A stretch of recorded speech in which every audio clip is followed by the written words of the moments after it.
Now, it's been so cold, even animals used to Wisconsin winters have had a hard time. But what about those born to live in warmer places? Neil Anderson has more on how the lions at the new zoo in Swamico are dealing with the frigid temps. Well, good morning, guys.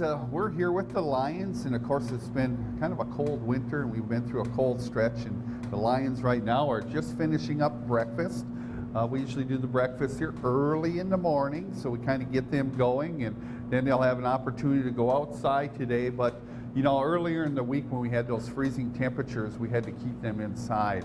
And it's just because it's just too cold. They're not built like our snow leopards. You know, when you think of our snow leopards, you know, they've got the long tail, bushy tail that they can kind of use as a scarf.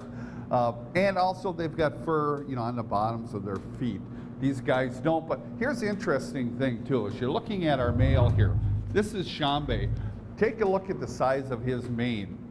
Now, you know, a study back in 2006, and this was a study done by the Chicago Field Museum, and a number of zoos, is they looked at the size of the mane, the length of the mane, and the density of the mane, and they compared them across the country from southern zoos to northern zoos.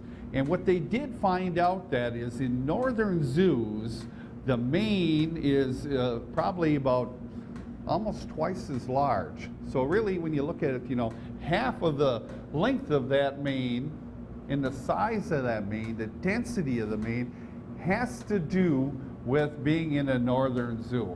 Now you can take a look at this as a Jaya as well. Now her fur, you can see, is a little bit denser, so she can handle a lot of cold temperatures. They're really below zero. We got to make sure we keep them in.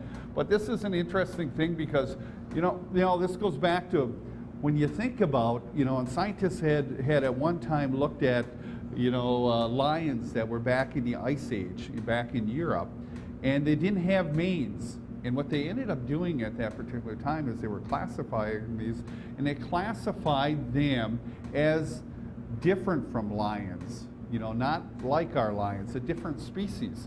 Well, with this study that they just did with the lions with their manes, that helped support that. And now there is clear evidence that the lions, if they're in a northern climate, will develop a larger mane. And of course what that is to keep them nice and warm. The biggest thing for manes is to attract these girls. With that, back to you.